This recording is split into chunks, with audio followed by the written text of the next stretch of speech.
Alors, j'appelle docteur Noir, c'est ça? Oui, de l'équipe de FES, qui va nous parler de la prise en charge des leucémies aiguës myéloïdes pédiatriques. Donc, à vous la parole.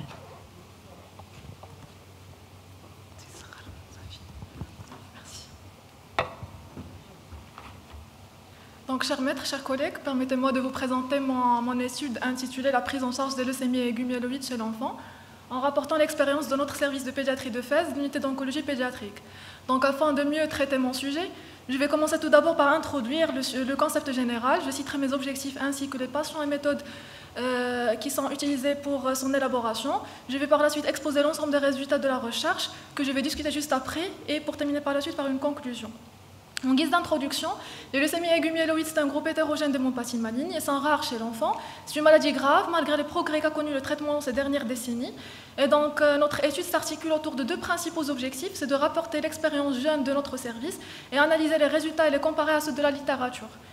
On a entrepris pour mener notre étude rétrospective une analyse et exploitation de 16 cas qui sont colligés au sein de l'unité d'oncologie pédiatrique du service de pédiatrie CHU Hassan II de Fès, où on a commencé à traiter les patients atteints de LAM à partir de 2019. On va commencer d'abord par une description épidémiologique. Donc, durant la période de notre étude, 62 cas de leucémie aiguë ont été diagnostiqués, dont 25% des cas étaient des LAM, qui représentaient également 5,2% de l'ensemble des affections malignes qui sont colligées durant la même période. Notre série a connu une prédominance masculine à 75% et la moyenne d'âge au moment du diagnostic était de 5,3 ans.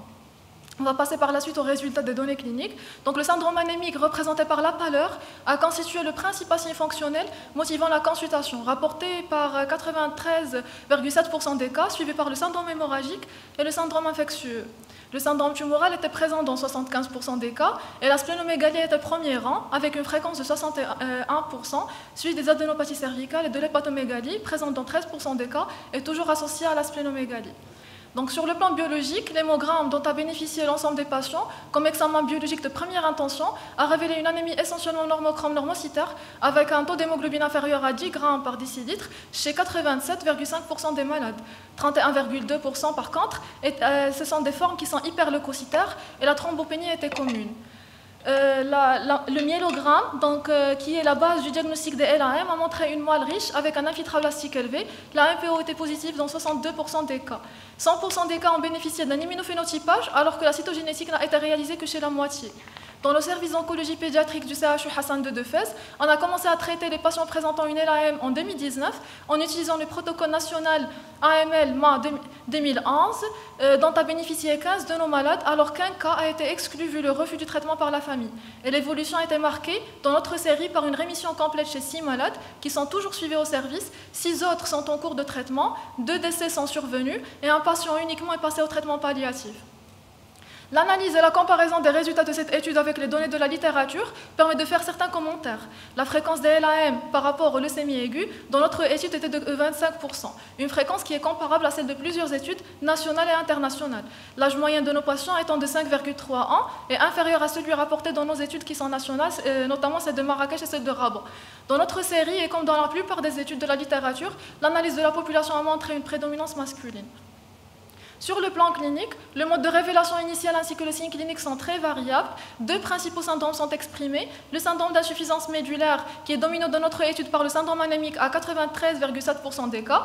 Cette fréquence elle est semblable à celle de plusieurs séries, y compris les séries nationales Rabat et Marrakech. Et le syndrome tumoral, donc qui est le résultat de l'infiltration des différents organes hématopoïétiques et extra-hématopoïétiques. Donc, dans notre étude, la splénomégalie est l'élément le plus rapporté, alors que les adénopathies périphériques étaient moins fréquentes.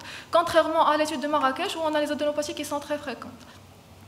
L'hémogramme montre le plus souvent l'atteinte des 3 lignées et recherche les blastes circulants. Les anomalies observées sur l'NFS de nos patients étaient principalement représentées par la thrombopénie, l'anémie et l'hyperleucocytose. Ces résultats sont similaires à ceux de la littérature où la thrombopénie était commune et l'anémie était fréquente. Quant à l'hyperleucocytose, qui constitue un facteur de mauvais pronostic, elle était présente chez 5 de nos malades, dont 4 avaient des chiffres de globules blancs qui sont supérieurs à 100 000 éléments par millimètre cube. Le myélogramme qui se base en premier lieu sur la cytologie et qui est l'éclat du diagnostic. Et en se référant à la classification FAB, la LAM1 est la plus fréquente. La LAM2 était présente surtout dans la série de Marrakech. Par contre, à Rabat, on avait une distribution homogène des différents sous-types. L'immunophénotypage qui permet de mettre en évidence les antigènes de membrane cytoplasmique et nucléaire, qui confirme l'appartenance à une lignée. Une expression de CD13 et CD33, surtout si on a la MPO positif, était très caractéristique. La cytogénétique n'était réalisée que chez la moitié de nos cas, vu la non-disponibilité et le faible niveau socio-économique. La prise en charge thérapeutique elle se base sur deux principaux volets. Les soins complémentaires de support supportive care, qui visent à prévenir et à traiter le syndrome de Lise, la CIVD, les infections, etc. Et la chimiothérapie qui est la pierre angulaire et qui se fait selon le protocole AMLMA 2011 avec 2 cures d'induction et 3 cures de consolidation. Donc à noter juste que nos résultats ils sont difficiles à évaluer et à comparer aux autres études qui utilisent les mêmes protocoles vu le faible effectif et le peu de recul qu'a notre étude. Donc pour conclure, la LAM c'est une hémopathie maligne moins fréquente chez l'enfant. Le diagnostic précoce et le traitement dans un centre expérimenté, c'est la clé du succès de la prise en charge. Et la greffe de cellules souches et la thérapie ciblée, immunothérapie, transformeront l'avenir du traitement des LAM chez les enfants. Merci. Merci, Dr Noir. Alors, j'ai 2 questions. Est-ce qu'il y a eu des enfants qui ont bénéficié d'une greffe de moelle pour votre série? Jusque-là, non, pas encore. Parce que déjà, notre étude elle est très récente. On a commencé depuis 2019, mai 2019. Alors, la deuxième, est-ce qu'il y a eu des cas de rechute? Il y avait 6 patients qui ont terminé déjà le traitement, ils sont toujours suivis, il n'y a pas de rechute. Et 6 autres, ils sont toujours en cours de traitement. Donc, il y avait juste une patiente qui est passée en traitement palliatif parce qu'elle n'a pas répondu dès l'induction, dès le début. Très bien, merci. Est-ce qu'il y a des questions dans la salle? Moi, je vous félicite pour cette présentation. Un seul message qu'il faudrait retenir de tout cela, c'est que pour un pédiatre, moi je ne suis pas oncologue, mais pour un pédiatre ou bien tout médecin, il faut qu'il analyse bien une numération formule sanguine. Et l'anémie, il ne faut pas la banaliser. D'accord? Ça peut être une porte d'entrée à des diagnostics aussi graves que ça, que la leucémie aiguë myéloïde. Et je pense que samedi matin, il va y avoir un atelier sur l'hématologie pédiatrique. C'est très important. Parce qu'à partir d'une numération, vous avez vu qu'à peu près 90% des cas, c'était une anémie qui était révélatrice, que ce soit leucémie aiguë myéloïde ou bien autre hémopathie. Donc c'est très important de savoir analyser une numération et ne pas banaliser une anémie normochromocytaire.